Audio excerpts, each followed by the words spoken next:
Do spare a thought for our poor, hard-working, hard-hatted politicians. Year after year they champion British industry and the economy in a variety of embarrassing outfits. Some perhaps even go a little too far in pursuit of the perfect promotional photo. Yet the Chancellor's budget revealed a massive slowdown in growth, largely due to sluggish productivity, which Mr Hammond has set aside £31 billion to address. But what exactly is it? Productivity in simple terms is really how efficient we are in making things. So if you look at all the inputs that we put into stuff and then look at the output, so how much output can we squeeze out of the input that we put in? Still, that's not to say that anyone can entirely understand how productive the UK actually is. How confident are you in the ability of organisations like yours, of organisations like the government, to accurately assess productivity?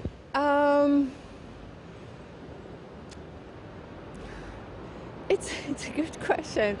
I think, as with all economic data, we need to take it with a little bit of a pinch of salt, but ultimately I am confident that we are seeing the overall correct trends. There may be things with the data, so there may be something about data measurements that make the UK productivity performance look worse than what it is, but that will not explain the whole gap. So we know things aren't as efficient as they might be, but it's impossible to generalise for the economy as a whole. Some sectors are doing rather better than others. I do, particularly in the sector that we operate in, engineering and construction.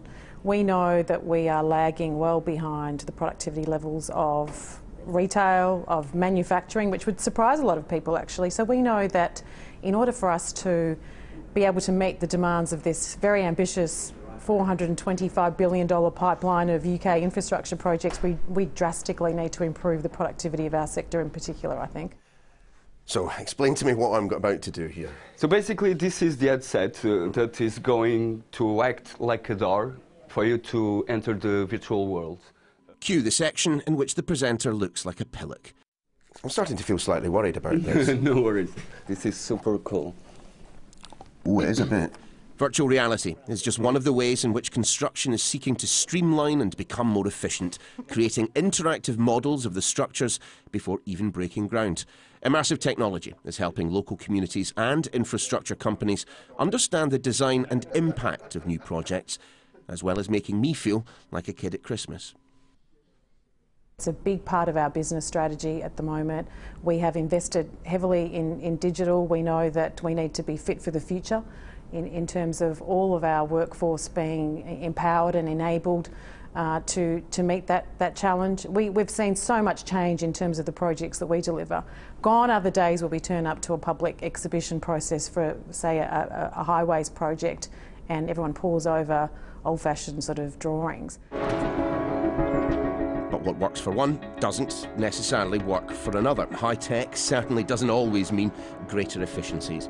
Technological solutions, such as haulage convoys, welcomed with open arms in one part of the world, sometimes simply don't translate to Britain's unique challenges.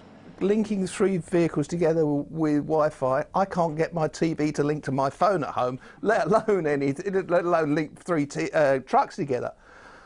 In the UK, I can't see it being a great winner. I can't suddenly see fleets of 3 vehicles going up and down the motorway at 56 miles an hour. It's a very specialist niche within a very specialist niche.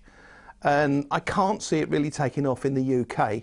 It might do in the wilds of Australia or in the prairies of America, but not in the UK. How confident in the success of this business are you going forward? This year? Very. Last year? Not at all. Next year? I don't know. It is a real rock and roll drive. It changes from day to day. We see how we go. But we're in for the long drag, that's for certain.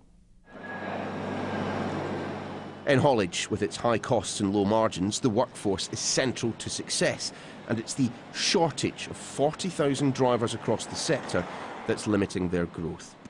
Clearly, an issue with productivity is that there isn't a one-size-fits-all solution for services, manufacturing haulage and so on. There just isn't one answer. Specific sectors with a bit of government assistance will have to provide their own, if that is the UK economy is to keep on trucking.